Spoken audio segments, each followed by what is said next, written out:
Hello, guys. Today I want to talk about grief. I have a lot of friends and family around me that struggle with grief, and I just kind of want to put it out there what I learned um, about death through my spiritual awakening. Grief is one of the biggest things that we face in this life, and when somebody we love dies, we feel like a part of us died with them. But I want to remind you of something so important. Souls don't die. Okay, so think of it like this.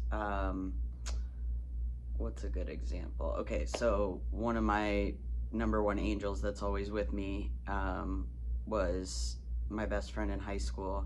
She died in a car accident, and that's what got me. I always prayed to God and stuff like that, but this is what really got me into my spirituality and synchronicities. And it's now been 21 years since she died, and I've talked to her this entire time. But as of recently, our connection has grown even stronger with what I realized. But so, for example, souls don't die. So even though the body is gone, think about that person's life and who they love the most. Their soul's going to go right to those people. It's all about tuning in. You can actually be closer to this person and with them more often if you just tune in, talk to them like they're there, and I promise you, you're going to get synchronicities, you're going to get songs sent to you. They will let you know that they are with you. The body is temporary, just like the clothes that we change out of at the end of the day. But the soul is eternal. It's pure consciousness, it's love, it's energy. But love doesn't end.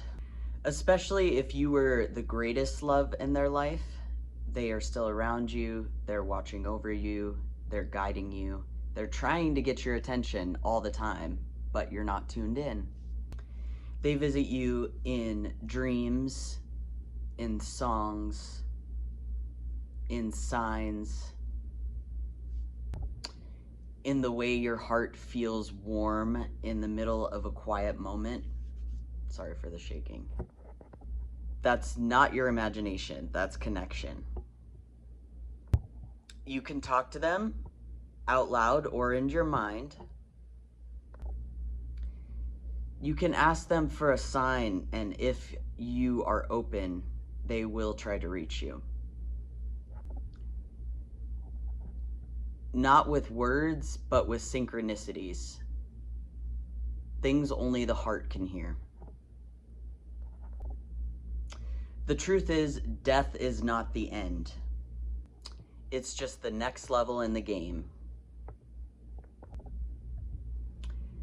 Life is pretty much like a video game. When we die, we respawn, and we can come back in a new body, a different gender, a different race, a different country. But it's still us, life after life. There's a little story I like to tell from a reincarnation documentary that I was watching, but he was probably 4 or 5, a little blonde-haired, blue-eyed boy that every time they got a new pet or he had to name something, he would name it Pam. And the mom thought that was strange and asked him one day, "Why do you name everything Pam?" And he said that used to be his name. And another thing happened where he pointed up at the mom's earrings and said, "I used to wear earrings like that when I was a girl." And so the more questions they asked him, they found out that he, in a past life, was a beautiful young African-American woman that died in a house fire. Now the parents investigated everything, her name, the home, the fire, everything checked out. And in cases like that, they'll usually take the person back to where that happened so they can kind of like close that chapter and move on as the little boy he is now. But there was a bunch of stories like that. And during my spiritual awakening, I learned that we're all one. And we've all lived so many different lives. And it's so important to show love to people. This little boy remembered it all because the soul remembers. We've all lived a bunch of lives. Like I said, we've been daughters, we've been sons, we've been warriors, we've been healers, we've been spiritual leaders. There's everything and more. The first universal law is the law of divine oneness. We're all connected. You and I, you and the person who passed away. Every soul is a part of the same light. So when somebody does respawn and you're hurting, it has a ripple effect on the collective consciousness. On the flip side, when you heal, it also affects the universe and has a ripple effect and a healing effect on the collective consciousness. And I know the big question that always comes up is, why did they have to go through such a hard life? Why did they have to die young, etc.? It's not because they deserved it, and it's not because life is cruel. Sometimes a soul comes here to be a bright flash of love that transforms everyone around them.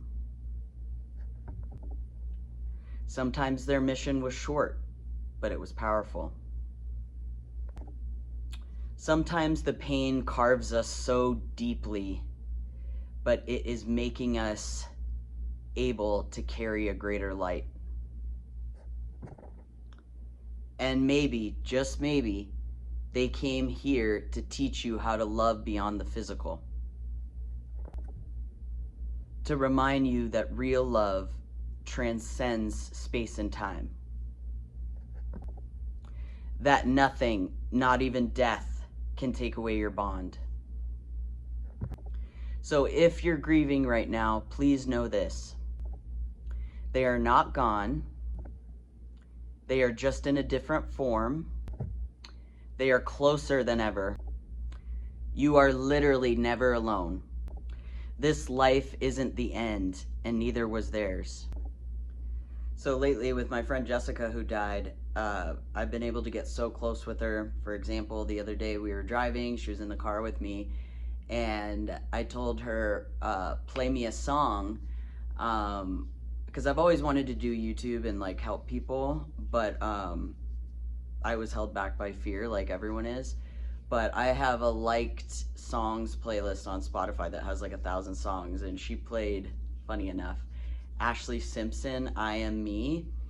And I hadn't heard that song in so long, but the lyrics, I'm in a spiritual awakening, so lyrics are like super powerful to me, and I'm very tuned in.